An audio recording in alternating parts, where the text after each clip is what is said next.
아마 이제 선행지수가 증가세로 돌아선 것 확인하고 경제지표가 증가세로 돌아선 것을 확인하는 과정에서 주가 조정이 아닌가. 그리고 이 조정을 끝내고 선행지수 오르고요. 실제 모든 경제지표들이 오르면서 4분기 내년 상반기까지는 주가가 계속 오를 수 있다. 이렇게 지금 볼 수가 있을 것 같고요.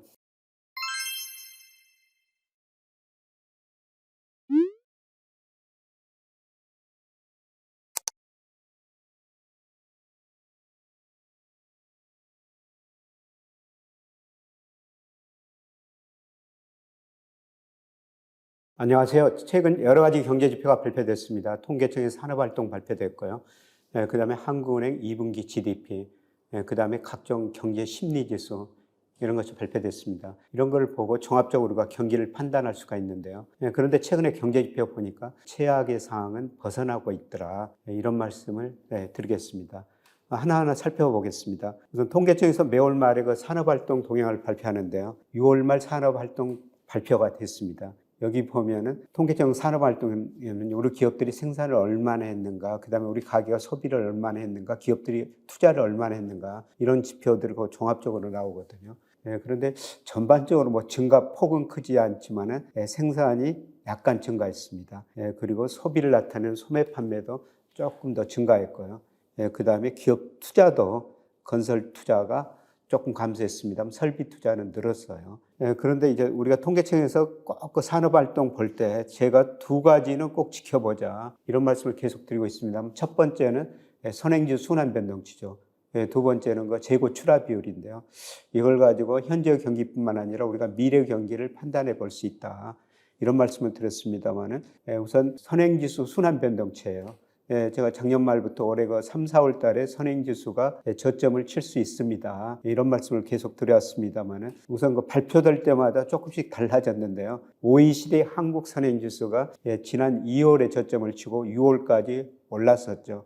과거 보면 우리나라 통계청 선행지수 순환변동치가요. OECD 선행지수에 1, 2개월 정도 후행했어요. 근데 이번에도 마찬가지로 후행성이 나타나고 있습니다. 그래서 통계청의 선행지수 순환변동치 6월까지 보니까요. 4월을 저점으로 5월, 6월 올라갔습니다. 그래서 4월이 98.4였는데요. 5월 98.5, 6월 98.8로 서서히 올라가고 있습니다. 아마 선행지수가 저점을 쳤을 것 같습니다. 그러면 그 선행지수 구성 요소가요. 재고순환지표, 경제심리지수, 코스피, 장단기금리차 7개 요소로 구성되어 있거든요. 그런데 대부분이 다 개선됐어요. 곧바로 말씀드리겠지만은 재고일지수 감소했죠. 그 다음에 경제심리지수, 소비자심리지수 중심으로 증가했고요. 그 다음에 지난달까지는 금융주시는 조금 개선됐는데 실물지수, 기계류 내수출, 건설 수주액 이런 것들은 별로 안 좋았는데요. 6월에는 이런 것도 증가세로 돌아섰고요. 그 다음에 무엇보다도 코스피가 먼저가 상승세로 돌아섰죠. 그리고 나머지가 장단기 금리차인데요. 이것도 장단기 금리차가 좀 축소됐습니다. 그런데 7월 들어와서는 좀 미국 금리도 오르는 탓도 있습니다만은 우리 장기 금리가 오르면서 지금 단기 금리보다 더 높아졌거든요. 아마 7월 가면은 장단기 금리차도 플러스로 전환됐을 것 같습니다. 그래서 이런 선행지수 구성 요소를 볼 때 우리나라 통계청에서 선행지수 순환변동치가 지난 4월을 저점을 치고 이제 상승 추세, 증가 추세로 돌아섰다. 이렇게 볼 수가 있습니다. 이게 주가지수와도 거의 관련이 높은데요. 2021년 6월에 통계청의 선행지수 순환변동치가 정점을 치고 떨어졌고요. 코스피도 3,300 넘었다가 같이 떨어졌지 않습니까? 거의 동행하는 모습이었어요. 그런데 저점에서는 코스피가 약간 선행합니다. 지금 코스피가 오르고 선행지수도 저점을 치고 올라가는 과정이다. 그래서 제가 매월 이거를 전망해서 여러분한테 보여드리겠습니다만은 이미 상승 추세로 전환된 것 같습니다. 물론 주가가 이런 경기 회복을 반영해가지고 조금 빨리 많이 올랐었죠. 그래서 올 상반기 우리 코스피가 15% 올랐습니다만은 우리 운수 장비, 그다음에 전기전자 이거는 코스피보다 2배 이상, 30% 이상 올랐거든요. 대표적으로 경기 관련주죠. 그래서 주식시장이 상당히 똑똑해가지고 주가가 먼저 오르고 이제 선행지수가 증가세로 돌아서고 아마 빠르면 4분기 그리고 늦어도 내년 상반기에는 모든 경제지표가 급격한 증가는 아닐 거예요. 모든 경제지표가 회복세로 전환될 거라는 겁니다. 그런데 최근에 우리 주가가 보면은 6월 초에 2,650까지 올랐다가 얼마 전에 2,520까지 떨어졌다 다시 2,600 안팎으로 조정을 보이고 있는데요. 아마 이제 선행지수가 증가세로 돌아선 것 확인하고 경제지표가 증가세로 돌아선 것을 확인하는 과정에서 주가 조정이 아닌가 그렇게 생각합니다. 그리고 이 조정을 끝내고 선행지수 오르고요. 실제 모든 경제지표들이 오르면서 상반기 내년 상반기까지는 4분기 내년 상반기까지는 주가가 계속 오를 수 있다. 이렇게 지금 볼 수가 있을 것 같고요. 그 다음에 이번 산업활동 동향에서 또 다른 큰 변화가요. 선행지수가 증가세로 돌아섰다는 이런 큰 변화도 있습니다만 우리나라 제조업의 재고 출하비율이 많이 낮아졌다는 겁니다. 재고 출하비율, 저는 간단히 재고일 지수라고 그러는데요. 출하에 비해서 재고가 얼마나 늘었는가, 상대적으로 줄었는가, 이걸 나타내는 지표입니다. 그런데 지난 4월에는요, 재고 출하 비율이 130%였었어요. 역사상 최고치였었습니다. 97년 외환위기 때보다 이 재고일 지수가 더 높았었거든요. 그만큼 우리 기업들이 재고를 많이 보유하고 있었다는 겁니다. 그런데 5월에 122.7로 떨어졌고요. 6월 통계 보니까 111.4로 많이 낮아졌습니다. 우리 기업들이 재고가 많이 있으니까 생산을 줄이면서 가동률을 낮추면서 재고 조정을 하고 있다는 겁니다. 그동안 정말 반도체 분야에서 재고율이 굉장히 높았습니다만은 최근 통계 보니까 아직도 반도체 재고가 많이 쌓였습니다만은 상대적으로 반도체에서 재고가 줄어들고 있습니다. 어느 정도 줄어들면 반도체도 생산을 늘릴 수밖에 없죠. 물론 이 주가가 이런 거에 선행해요. 사실 그동안 주가가 이렇게 코스피가 올 연초에 2,180에서 최근에 2,600까지 650까지 오르는 이유는 재고율 감소할 거라고 미리서 예고한 거죠. 그래서 밑에 마지막 그림 보면은 제가 재고율 지수는 축을 거꾸로 그려놨습니다만은 제가 축을 거꾸로 그려놓은 이유는 같이 움직인 걸 보기 위해서 그려놓은 겁니다. 그래서 이 그림에서 보시다시피 주가가 먼저 올랐고 지금 재고 출하 비율, 재고율 지수도 낮아지지 않고 있습니까? 그래서 이런 걸 보면서 주가는 상당히 똑똑하다. 그래서 주가가 먼저 오르고 선행 지수도 증가세로 돌아서고 재고율 지수도 많이 감소하면서 재고가 많이 감소하면은 제조업들이 생산을 늘릴 수밖에 없지 않겠습니까? 그래서 최근에 올해 보면요, 상반기까지는 서비스업 증가세는 상대적으로 좋았어요. 그런데 제조업 경기는 상당히 나빴죠. 재고 조정하는 기간에 우리나라 제조업들이 생산을 줄인 겁니다. 그런데 올 하반기, 내년 상반기 보면요, 서비스업 증가세는 둔화돼요. 그리고 제조업은 마이너스 폭이 축소되고 올 4분기에는 플러스로 돌아서고요. 내년 상반기에도 계속 증가세로 남아있을 것 같습니다. 그래서 올해 우리 주식시장 보면은 제조업 주가가 더 많이 올랐죠. 서비스업 주가보다는. 주가가 이런 걸 미리서 반영하고 있다는 겁니다. 그런데 최근에 우리나라 금융업종 주가는 상대적으로 부진한데요. 그런데 금융업종 주가가 서비스업 생산에 거의 1개월 선행하다 동행하는 경우도 있지만은 보니까 서비스업 생산 증가세가 둔화될 거라는 겁니다. 이런 의미에서 저는 제조업 주가가 전기전자, 자동차 이런 것들이 금융업 주가보다는 올 상반기에도 더 좋았지만은 하반기에 구체적으로 경제지표가 회복되면서 이러한 양상이 지속될 거라고 보고 있습니다. 서비스업 생산을 보면요, 지금까지 좋은 게 금융보험업이에요. 여러분 요새 신문에 보시지만은 K은행, S은행 이런 금융지주사들 이익이 작년보다 훨씬 늘었다고 그러지 않습니까? 근데 이거를 주가가 이미 많이 반영해버린 것 같고요. 앞으로 이 기업들, 금융회사 이익들이 앞으로는 그만큼 늘어나지 못할 것이다. 이런 걸 주가가 반영한 것 같습니다. 그리고 숙박, 음식 이런 것들이 코로나가 진정되면서 코로나 때문에 정말 급감했다가요. 최근에 급등했었습니다. 기저효과가 있었습니다만 최근에 다시 감소세로 전환되고 있습니다. 우리 가계가 그만큼 부채가 많기 때문에 소비여력이 그렇게 크지 않다. 이렇게도 볼 수가 있습니다. 근데 어떻든 제조업하고 서비스업 경기 보면요. 상반기에는 서비스업 경기가 상대적으로 좋았는데 제조업 경기는 굉장히 나빴는데 제조업 경기가 이제 서서히 좋아질 거라는 겁니다. 그거는 아마 제조업 경기가 내수보다는요, 하반기 들어서는 수출이 좀 증가세로 돌아설 거예요. 아마 4분기부터는 그 어려웠던 중국으로도 수출이 플러스로 증가되면서 아마 수출 때문에 제조업 출하가 늘었고 제조업 생산도 플러스로 돌아설 가능성이 높다고 보고 있습니다. 한국은행에서 최근에 2분기 GDP 속보치를 발표했죠. 이 속보치 의미가 뭡니까? 2분기는 4, 5, 6월입니다. 근데 속보치를 한군에서 작성할 때 6월 통계는 그냥 추정해서 모르고 작성한 겁니다. 그래서 속보치라고 그러고요. 그다음에 6월 통계가 나오면 잠정치를 다시 한번 발표하죠. 그런데 지난 2분기 경제 성장률이 전분기 대비 0.6%였어요. 미국시 연율로 따지면 2.4%입니다.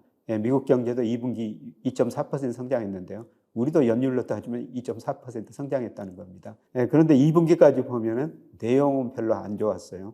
GDP가 C 플러스 I 플러스 GX 마이너스 M, 그러니까 소비 플러스 투자 플러스 정부 지출, 수출 플러스 마이너스 수입이지 않습니까? 그런데 GDP를 구성하는 요소 보니까요.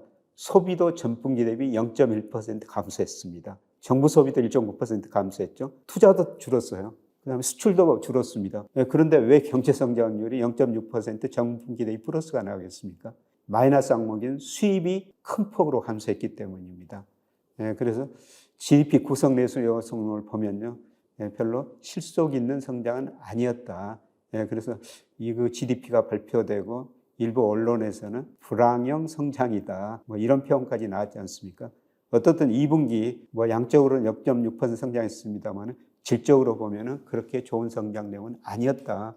그래도 긍정적인 측면은 좀 나타나고 있다는 겁니다. 아까 통계청 산업활동 동향에서 제조업이 재고가 많기 때문에 굉장히 부진했다 이런 말씀을 드렸는데요. 그런데 통계청 산업활동 보니까 이제 재고가 상대적으로 낮아지고 기업들이 서서히 생산을 늘려가는 과정이 전개될 것이다. 이런 말씀을 드렸습니다만 한국은행에서 GDP를 발표할 때요. 지출 측면하고 생산 측면에서 GDP를 발표하죠. 아까 소비 지출, 투자 지출, 정부 지출, 이건 지출 측면의 GDP고요. 그다음에 생산 측면에서 GDP라는 것은 각 산업에서 부가치를 얼마나 창출했는가, 그걸 나타내는 지표입니다.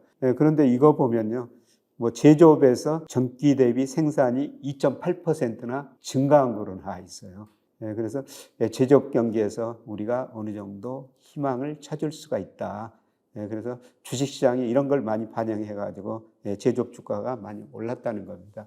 어떻든 이거로 보니까요. 1분기, 2분기 별도 질적으로는 좋았지 않지만 양적으로는 커지고 있다. 아마 이제 3분기, 4분기 가면서요. 성장률은 분기별로는 이 정도 많이 나오지는 않을 거예요. 한국은행 우리 정부는 한 1.4% 성장하는 예상하는데요.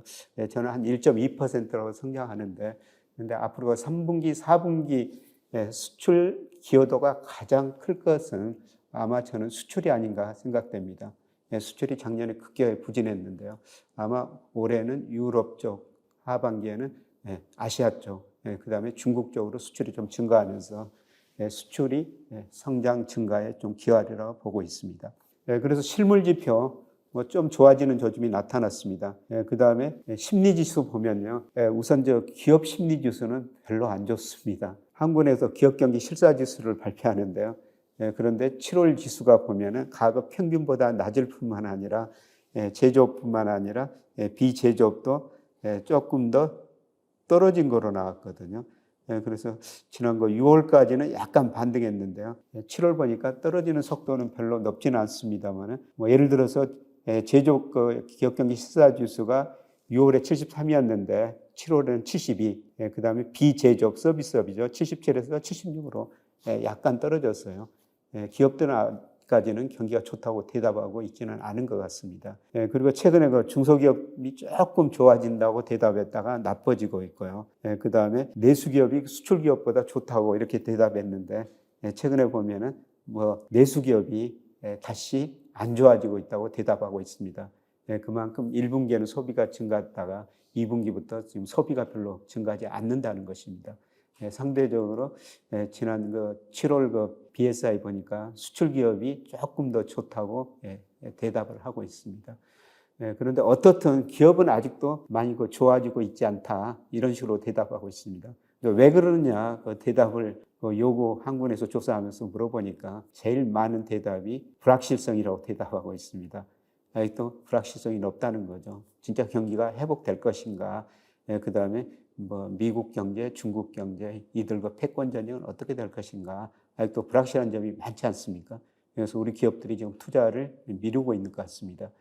지난 한국은행 자금순환표 보니까요, 우리 기업들이 가지고 있는 현금성 자산이 무려 909조 원이나 됩니다. 중소기업은 어렵지만 대기업들은 현금 많이 가지고 있다는 거죠. 이렇게 현금을 많이 가지고 있으면서 투자를 안 한다는 것은 아직 미래가 불확실하다. 그래서 기업은 크게 개선되지는 않았어요. 그런데 거꾸로 그 소비자 심리 지수는요, 많이 개선됐습니다. 지난 7월 보니까요, 103.2가 나왔어요.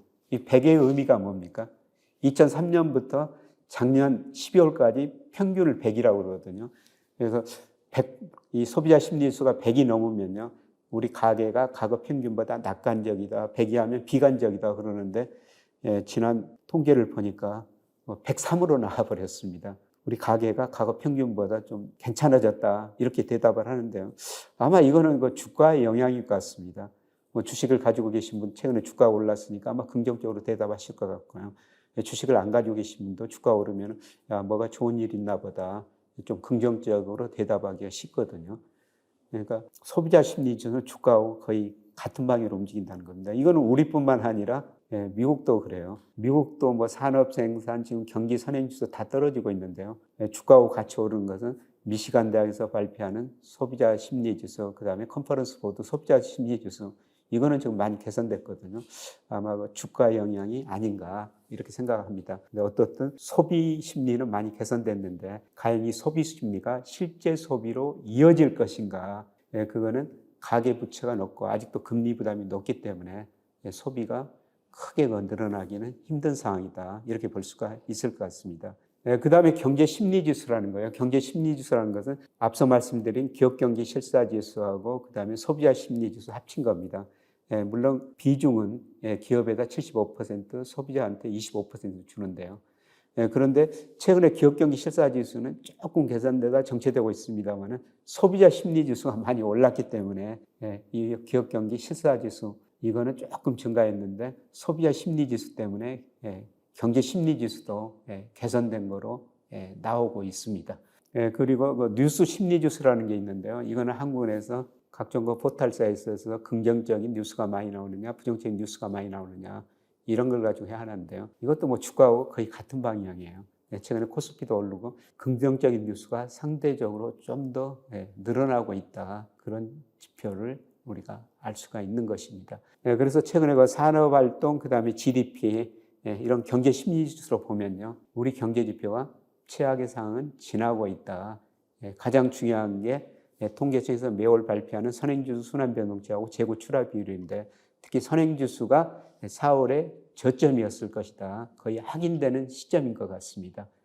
그리고 재고일 지수가 이제 제조업들이 많이 생산을 줄이면서 재고 조정을 해왔기 때문에 재고일 지수가 떨어졌기 때문에 앞으로 뭐 3분기 후반 4분기로 가면서 우리나라 제조업 생산도 늘어날 수 있다.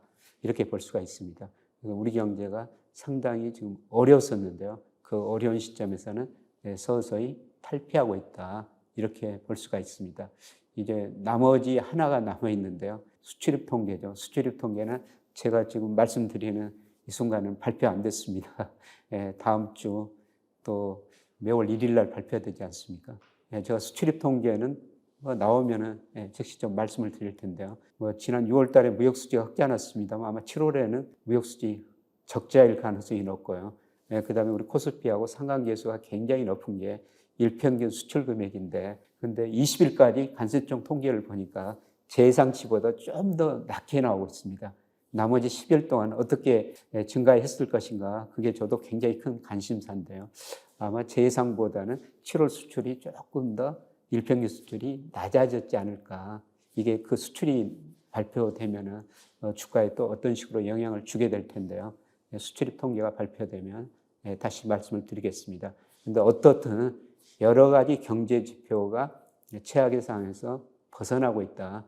그런 말씀을 드릴 수가 있겠습니다. 고맙습니다.